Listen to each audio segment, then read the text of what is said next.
He will win who knows when to fight and when not to fight. In the midst of chaos, there is also opportunity.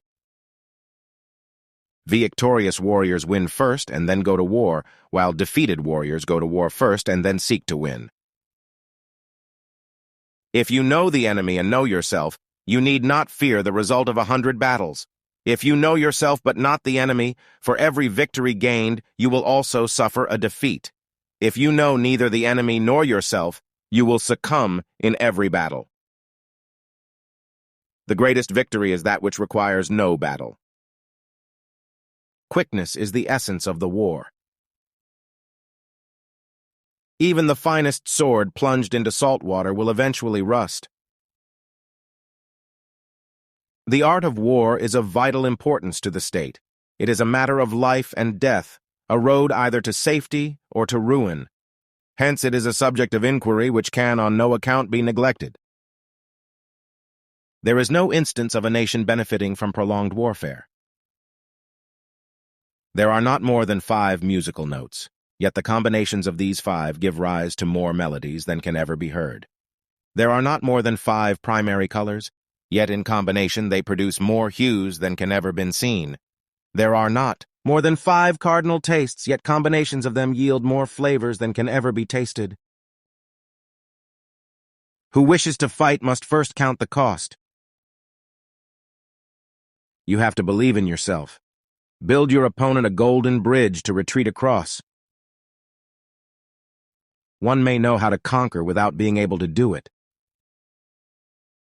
What the ancients called a clever fighter is one who not only wins, but excels in winning with ease.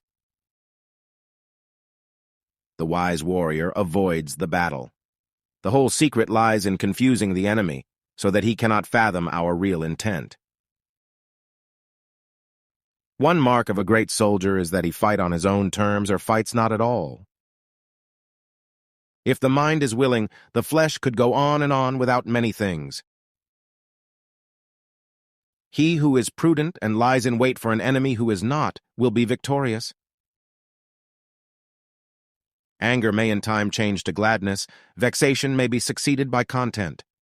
But a kingdom that has once been destroyed can never come again into being, nor can the dead ever be brought back to life.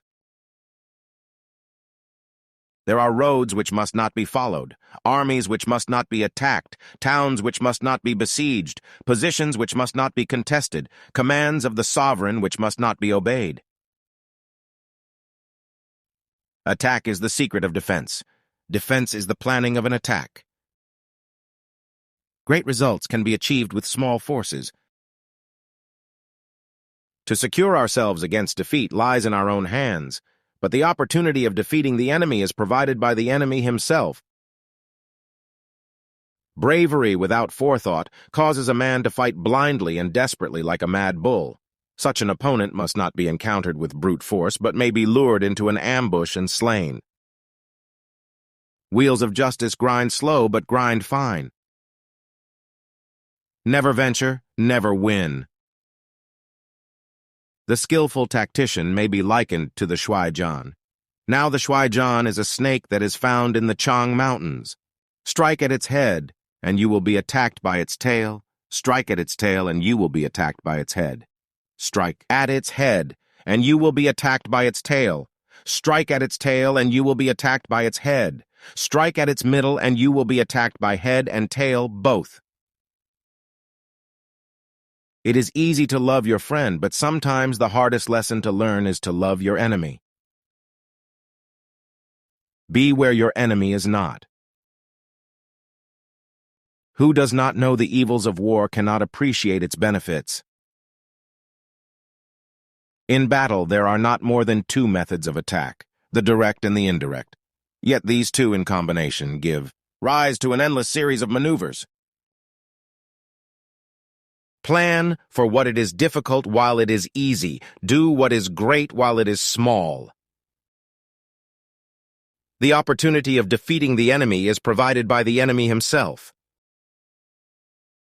For knowledge cannot be gotten from ghosts and spirits, cannot be had by analogy, cannot be found out by calculation. It must be obtained from people who know the conditions of the enemy. If you fight with all your might, there is a chance of life, whereas death is certain if you cling to your corner. Do not swallow bait offered by the enemy. Do not interfere with an army that is returning home. We cannot enter into alliances until we are acquainted with the designs of our neighbors. When the outlook is bright, bring it before their eyes, but tell them nothing when the situation is gloomy. The worst calamities that befall an army arise from hesitation. If there is disturbance in the camp, the general's authority is weak. Hence, that general is skillful in attack, whose opponent does not know what to defend, and he is skillful in defense, whose opponent does not know what to attack. Those skilled at making the enemy move do so by creating a situation to which he must conform. They entice him with something he is certain to take, and with lures of ostensible profit they await him in strength. Energy may be likened to the bending of a crossbow, decision to the releasing of a trigger.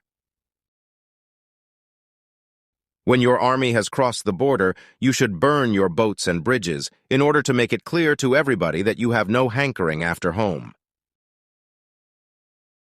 There are 5 dangerous faults which may affect a general. 1. Recklessness, which leads to destruction. 2. Cowardice, which leads to capture. 3. A hasty temper, which can be provoked by insults. 4. A delicacy of honor, which is sensitive to shame. 5. Over-solicitude for his men, which exposes him to worry and trouble. Ponder and deliberate before you make a move. Rewards for good service should not be deferred a single day. If words of command are not clear and distinct, if orders are not thoroughly understood, then the general is to blame. But if orders are clear and the soldiers nevertheless disobey, then it is the fault of their officers. If his forces are united, separate them. Move not unless you see an advantage. Use not your troops unless there is something to be gained. Fight not unless the position is critical. The general who advances without coveting fame and retreats without fearing disgrace, whose only thought is to protect his country and do good service for his sovereign, is the jewel of the kingdom. It is only the enlightened ruler and the wise general who will use the highest intelligence of the army for the purposes of spying, and thereby they achieve great results. If soldiers are punished before they have grown attached to you, they will not prove submissive, and, unless submissive, then will be practically useless. If, when the soldiers have become attached to you, punishments are not enforced, they will still be unless. Convince your enemy that he will gain very little by attacking you. This will diminish his enthusiasm. To fight and conquer in all our battles is not supreme excellence. Supreme excellence consists in breaking the enemy's resistance without fighting. Let your plans be dark and impenetrable as night, and when you move, fall like a thunderbolt. All warfare is based on deception. Hence, when we are able to attack, we must seem unable. When using our forces, we must appear inactive. When we are near, we must make the enemy believe we are far away. When far away, we must make him believe we are near.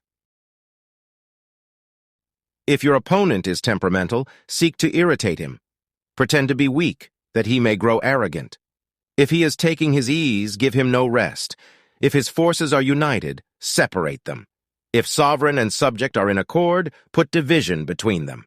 Attack him where he is unprepared, appear where you are not expected. To know your enemy, you must become your enemy. Thus we may know that there are 5 essentials for victory. 1. He will win who knows when to fight and when not to fight. 2. He will win who knows how to handle both superior and inferior forces. 3. He will win whose army is animated by the same spirit throughout all its ranks. 4. He will win who, prepared himself, waits to take the enemy unprepared. 5. He will win who has military capacity and is not interfered with by the sovereign. Treat your men as you would your own beloved sons, and they will follow you into the deepest valley. When the enemy is relaxed, make them toil. When full, starve them. When settled, make them move. So in war, the way is to avoid what is strong and strike at what is weak. To win 100 victories in 100 battles is not the acme of skill. To subdue the enemy without fighting is the acme of skill.